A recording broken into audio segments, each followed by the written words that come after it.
ॐ श्रीकृष्णपरब्रह्मणे नमः। श्रीमद्भगवद्गीता अथ 12. भक्तियोगः।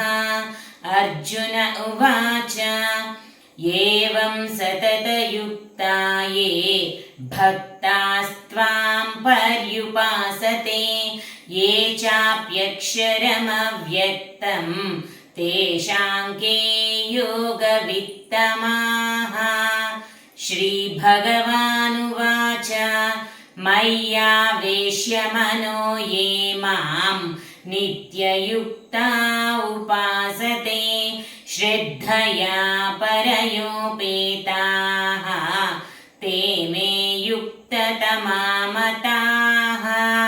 ये त्वक्षरमनिर्देश्यम् अव्यक्तं पर्युपासते सर्वत्र गमचिन्त्यं च कूटस्थमचलं ध्रुवं सन्नियम्येन्द्रियग्रामं सर्वत्र समबुद्धयः ते प्राप्नुवन्ति मामेव सर्वभूतहिते रताः। क्लेशोऽधिकतरस्तेषाम् अव्यक्तासक्तचेतसाम् अव्यक्ता हि गतिर्दुःखं देहवद्भिरवाप्यते ये तु सर्वाणि कर्माणि मयि सन्न्यस्य मत्पराः अनन्येनैव योगेन मां ध्यायन्त उपासते तेषामहं समुद्धर्ता मृत्युसंसारसागरात् भवामि न चिरात् पार्थ मय्यावेशितचेतसां मय्येव मन आधत्स्व मयि बुद्धिं निवेशय निवसिष्यसि मय्येव अत ऊर्ध्वं न संशयः। अथ चित्तं समाधातुं न शक्नोषि मयि स्थिरम् अभ्यासयोगेन ततो मामिच्छाप्तुं धनञ्जय। अभ्यासेऽप्यसमर्थोऽसि मत्कर्म परमो भव मदर्थमपि कर्माणि कुर्वन् सिद्धिमवाप्स्यसि। अथैतदप्यशक्तोऽसि कर्तुं मद्योगमाश्रितः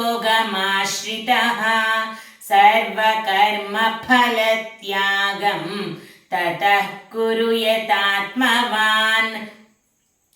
श्रेयो हि ज्ञानमभ्यासात् ज्ञानाध्यानं विशिष्यते ध्यानात् कर्मफलत्यागः त्यागाच्छान्तिरनन्तरम् अद्वेष्टा सर्वभूतानां मैत्रः करुण एव च निर्ममो निरहङ्कारः समदुःख सुखः क्षमी सन्तुष्टः सततं योगी यतात्मा दृढनिश्चयः मय्यर्पितमनो बुद्धिः यो मद्भक्तः स मे प्रियः।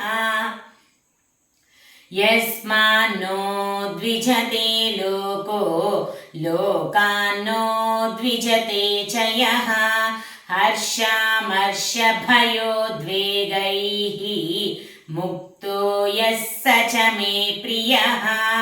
अनपेक्षः शुचिर्दक्षः उदासीनो गतव्यथः सर्वारम्भपरित्यागी यो मद्भक्तः स मे प्रियः। यो न हृष्यति न द्वेष्टि न शोचति न काङ्क्षति शुभाशुभपरित्यागी भक्तिमान् यः स मे प्रियः।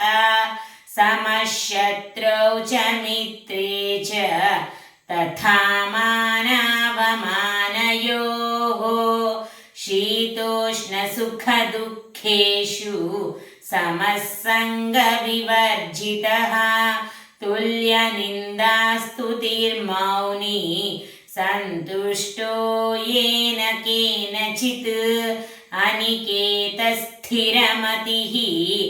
भक्तिमान् मे प्रियो नरः ये तु धर्म्यामृतमिदं यथोक्तं पर्युपासते श्रद्धधाना मत्परमाः भक्तास्ते तीव मे प्रियाः। ॐ तत्सदिति श्रीमद्भगवद्गीतासु उपनिषत्सु ब्रह्मविद्यायां योगशास्त्रे श्रीकृष्णार्जुनसंवादे भक्तियोगो नाम 12ोऽध्यायः। ॐ सर्वं श्रीकृष्णार्पणमस्तु।